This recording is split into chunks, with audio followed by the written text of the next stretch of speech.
elementary school anchor chart.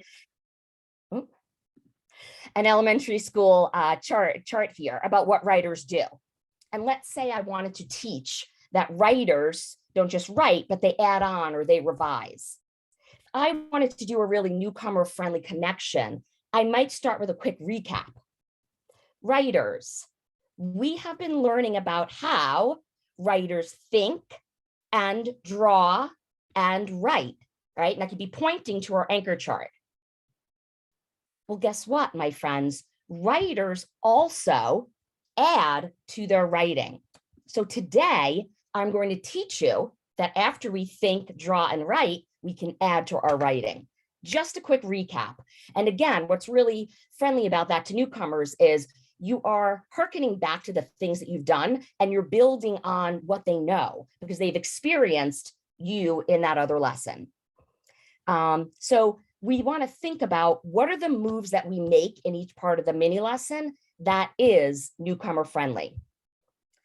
Let's think about the teaching now. Now, when you teach a writing mini lesson, there's lots of ways that you can model or demonstrate your teaching point. There are 4 main ways.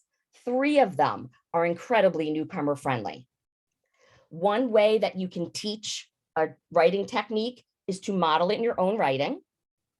And because you're using your own writing, you can calibrate your demo to the zone of proximal development of your students. You can use a shared experience to write about. You can write about an experience that's familiar to them. You can write about an experience in a way that models, as I said, a way that's in their zone of proximal development. So using pictures, using words, using experiences, using shared language, using, vocabulary banks that you've built with them. Another really newcomer-friendly model is the text model. Now, last week, Emily and many of you shared these really amazing ideas of activities to do with texts, right? To read aloud picture books and have students respond to the books and actually move from reading to drawing to writing words to writing sentences, right? So if you've done that work in reading, you now have texts that you can use to model writing. So a text model, especially if you're using the pedagogy that Emily was talking about last week, where students have experienced the text as readers, they've interacted with the text, you've built language and vocabulary around the texts.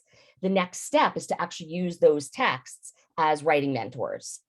One of my favorite ways to teach a writing mini lesson, and it is probably the most newcomer friendly, I think, is the shared writing model. Now, in shared writing, just to be clear about what shared writing is, in shared writing, the idea and what is composed is shared by the community. Everyone has input, everyone has ideas, but the teacher is the scribe. Now, this is not for newcomers. Anytime a teacher K through 12 does shared writing as a demonstration, that's the way that it goes, okay? But because the teacher is managing the pen, it's really friendly for newcomers. So if you're using a shared writing model, you pick a topic they were familiar with. Shared writing topics that I tend to choose are things like experiences they've just had. Let's say your elementary, middle, or high school did something for Halloween. You could write about that. Let's say you had some type of guest speaker come in. You could write about that. Just their average day. You could write about that. All your students from your school, if they're from one neighborhood and there's some type of, element to the community that's really positive and engaging to them, you could write about that. And in shared writing, again, you take ideas from the group. You can ask them to show you what they want to add to the writing, role play it, draw it. But you, because you control the pen, really control a lot of the challenges with the language, but yet everyone is participating. The next part of a mini lesson is probably the most important in a lot of ways. And it is sometimes one that is undersung and one that people don't do a lot. So after you model, it's really important to allow students a moment to try out what you've just taught them. So let's say you're teaching students to add to their writing. Before they go off and do that, you want them to have a little try. You want them to experience this in a guided practice way. And there's always 2 main ways that students can try. They can take a look at the text that you've just modeled in, and on another page, imagine how writing could go there. Or if they've already composed writing, like let's think of those two great examples that Emily included in her slides from last week, where that one boy was writing about dreamers. He's got a great piece of writing. He can now imagine taking this strategy that I'm teaching back to that writing. So they could try it in either way, and both I think are newcomer friendly. Okay, so let me give you a specific example of this in action.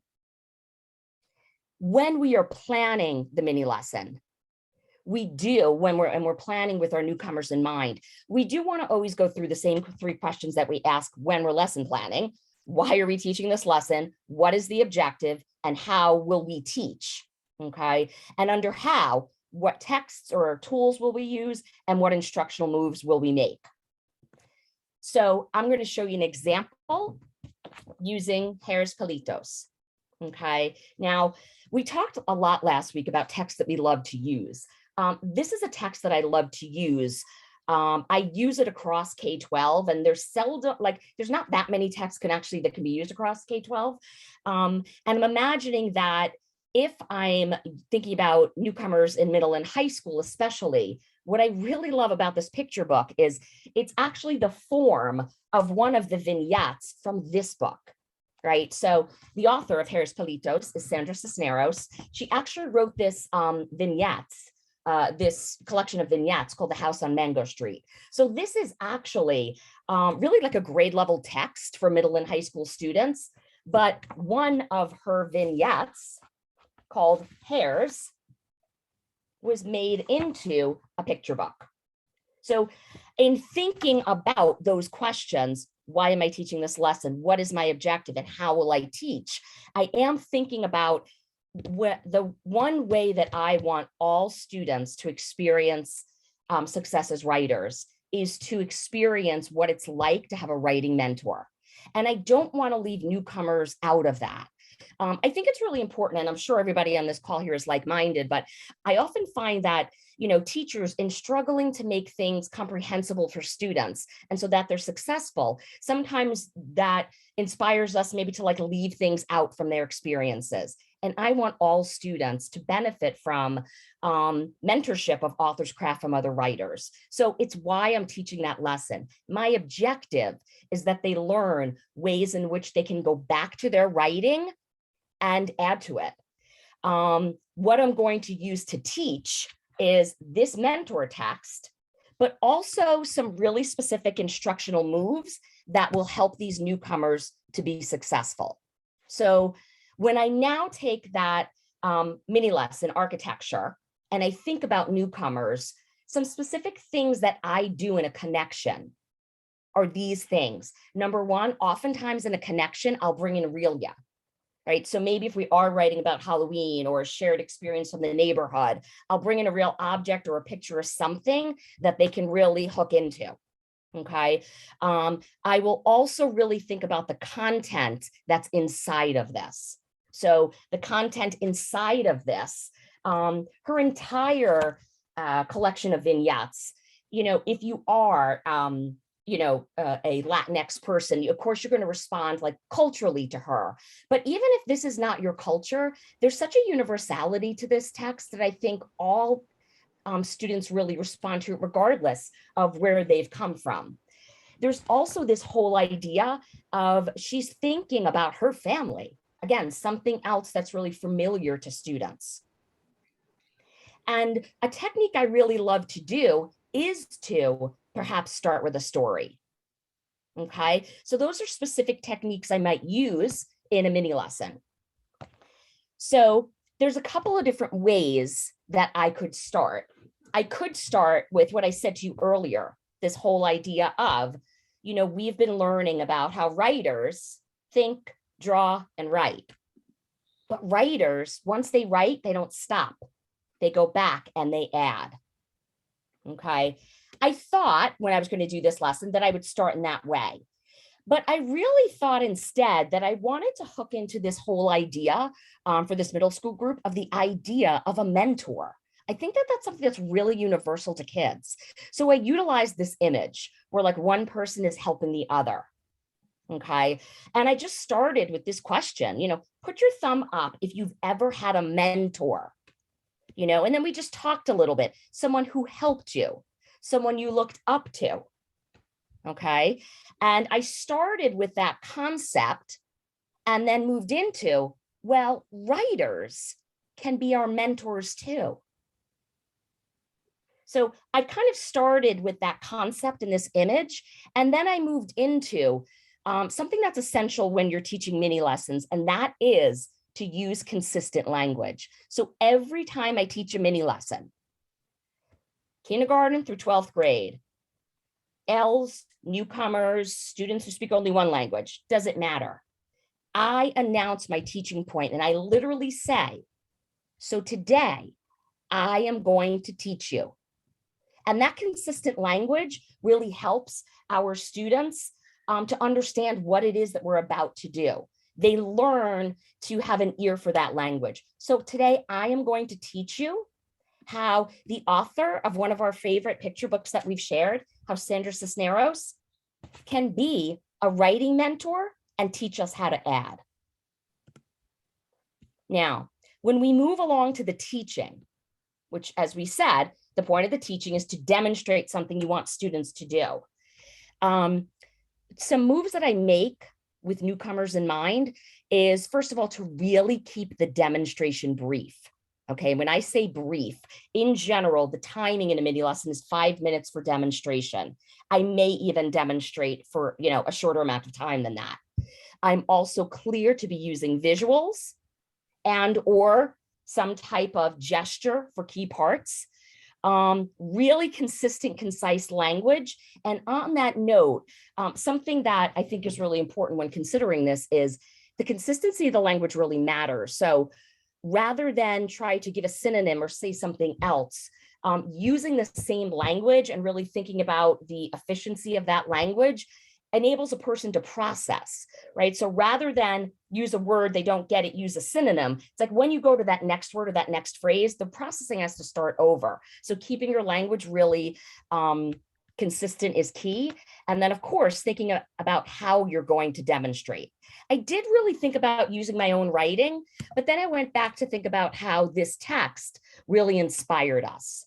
So as you can see here, I don't know if anybody or all of you know this text, but basically it's the story, it's a vignette, as I said, from this vignette book, where she's talking about everyone in her family and the hair that they have and how their hair is different. It's really kind of metaphorical to what her family is like, okay? So on this page here, and this is actually in both English and Spanish, it says, Sandra Cisneros writes, but my mother's hair, like little rosettes, like little candy circles, all curly and pretty. So what I'm actually teaching students is this, okay? So I started off by saying, have you ever had a mentor? Someone who helped you, someone you looked up to? Well, friends, writers can be mentors too. So today I'm going to teach you how Sandra Cisneros can be a writing mentor for us. I want us to go to our favorite page. I'm going to read it to you again, and I want you to think about the sound of her language. But my mother's hair, like little rosettes, like little candy circles, all curly and pretty. Did you hear, friends, the sound of her language? Did you see how she didn't say, my mother's hair is curly? She said, my mother's hair, my mother's hair. Isn't that beautiful how she said it twice? Like little rosettes, like little candy circles, all curly and pretty. Because writers try to add description to their writing so the reader can picture it in their mind. Did you see how she added? Did you hear how it sounded? Read this page with me. My mother's hair, like little rosettes, like little candy circles, all curly and pretty. Okay, and that's my demo. one page. They know the page. We've read this book. We've interacted with it. We've learned some language around it. What I'm now showing you is what she's not doing, but what she is doing. Now, the next part of the mini lesson, the active engagement, that's where you want them now to try it before they actually go off and write. So writers, now it's your turn. I want you to think, where could you add to your writing? Okay, I could ask them to look at their own writing. I could also, though, practice it in the book. So I might go to another page, a page where she didn't quite stretch it out like that with description, the page where she talked about her, where is she? Yeah, the sister. There's she. Oh, no, that's her. Carlos. Yeah, Nenny. Right? So, friends, let's think about how we could be doing this. Let's practice on this page. So she writes here, Nenny's hair is slippery. What else could she say? Let's think about what she did on this page. My mother's hair, like little rosettes, like little candy circles, all curly and pretty. What could she say on this page? Nenny's hair is slippery. Okay, and depending on my students, the methods that really work for them to share, I could say, draw what you think we could add. I could say, turn and talk. I could say, point, right? I could get them to brainstorm and imagine how you could add to this page. And when I'm doing this active engagement, again, I really want to think about how can they actively engage? Talking, drawing, some type of kinesthetic movement. You want to be listening in and coaching. So I might hear one of my students start with the character's name, just like we saw. My mother's hair, my mother's hair. Oh, I heard Julissa started with the character's name. Start with the character's name. Or I can give them some speaking frames there. Sandra Cisneros did this. I can do this.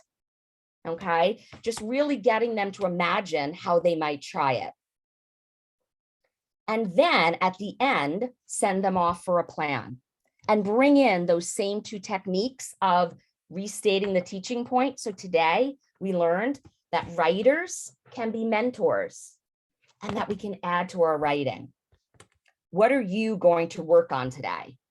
Today I will, or we learned, fill in the blank, I am going to, right? The sentence frame and the stem that you give, once again, in the zone of proximal development of your students.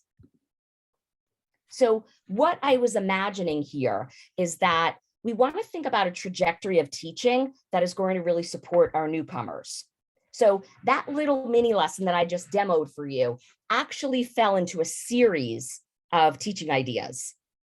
Step one was to really do the work, as I said, Emily shared last week, and a lot of us talked about listening to picture books, doing some type of reading response, sharing ideas. So they have a bank of really familiar texts. And then I want to move from a lot of this listening and reading and speaking work and turn it into writing. When I was working with this particular group of newcomers, this was the trajectory of how my writing mini lessons went. I started with the lesson that I just showed you. I then taught another mini lesson, same book, but different craft technique. And then I was able to pull a text from here, probably my favorite text of all time, called Papa Who Wakes Up Tired in the Dark. It's one of my favorite because one of the craft techniques that I love that she uses here is to include words from your native language. And I just think that that just really it resonates with me because I have a family where we have just some Italian phrases that we use that are very particular to my family. Like we'll be in the middle of a conversation and we'll put in words Italian words and phrases. I think it's something that where people and families have more than one language that they speak. There is that like natural code switching that goes on. And obviously there's a level of comfortability to newcomers. And I love that technique. It really elevates the writing. Your abuelito is dead, Papa said early one morning in my room. Okay, so then we really went through a string of lessons using this, because ultimately what I want to teach writers, kindergarten through 12th grade, is that narrative writing. And I know that this is a really like simple kind of cute picture, but this is actually standards based. Narrative writing includes what's called the outside story and the inside story. You write the actions and dialogue and descriptions, but also thoughts and feelings. And so and this is really accessible to students because of the ability to actually use a person like you see here to relate to students. Inside is all the stuff that's in me, my feelings, my thoughts. Our newcomers, like anybody else, have experiences and thoughts and feelings, and I want them to share them. So setting this writing strand of lessons around inside outside story, I think really resonates. So to end this, just to say, I really just wanted to share my passion around teaching what I know writers need and imagining this teaching as a series of lessons that are all about inclusive practices.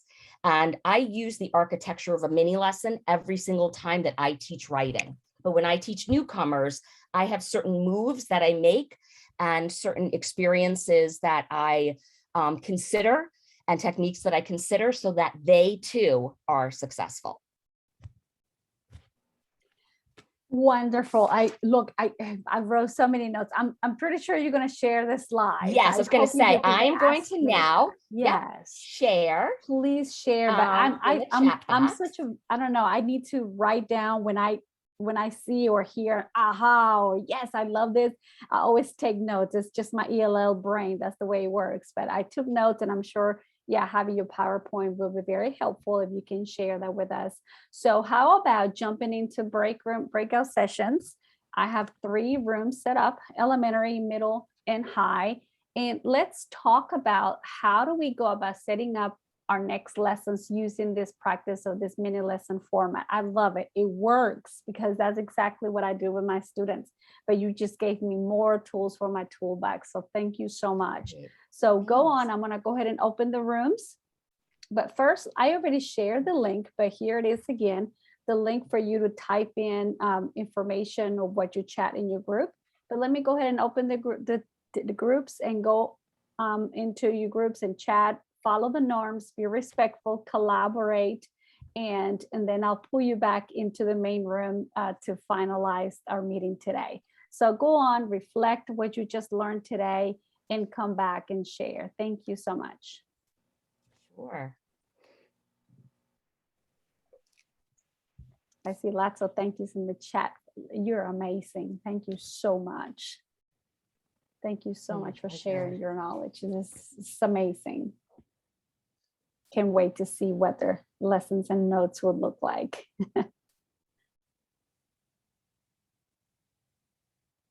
God, I dropped the ball on recording from the very beginning. I'm like, man, but I got to record a good chunk of it. So that's good. Good.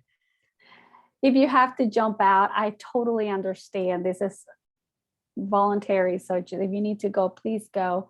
But I will provide, you have the link, so you can go ahead and follow the link to see what everybody else has contributed to the form. I'm trying to join a breakout room, but I open the box and like nothing pops up. So I don't know. I guess it's like a computer error, but I don't want to. The same with me as well. I could see people who are in them, but there's no place for me to actually click on join. Yeah. No, mine is just like there's nothing there. It's just this, at the top it says breakout rooms. Is that happening with everybody? Because I do. I don't think so. The first time I did it, I saw names, but now that I try to go back in, it is all blank. Why, Fernanda, it says assign you. Fernanda, where are you going? High school. High school. Let me send you in again. If it doesn't work, come back, okay? Okay.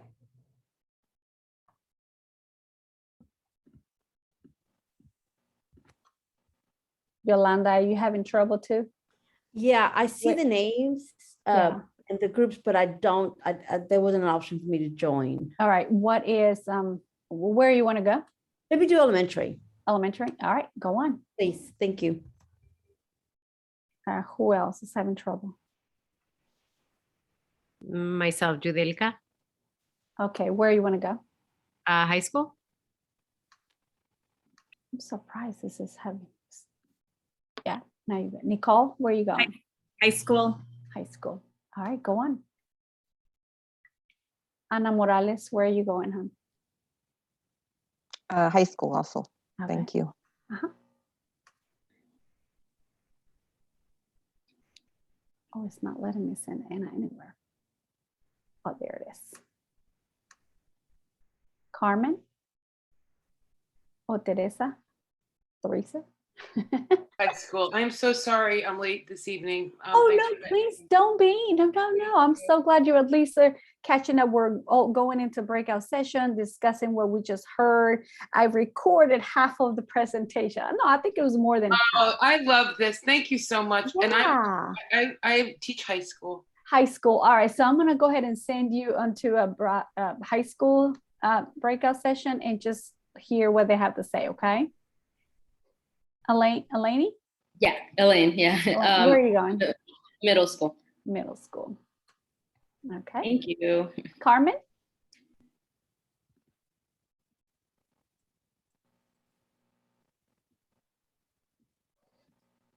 So I didn't know if you like had a preference, which room I went to, or It's totally up to you. I think. okay. Let's see which one is the biggest right now. Yeah, the high The school is biggest the the high biggest. school. And I think I really think high school it would be let me can you select where to go, or do you want me to send you? Yeah, no, I can. I You can can. join. I was just kind of waiting. Or to you see if can jump had any around. Really, thoughts. the Yeah. next 15 minutes, jump around to see what everybody Okay. has to say. Thank you so Okay. much. Yeah, no, sure. Thank you. Carmen, do you need me to send you somewhere? You're in here twice. I'm not sure.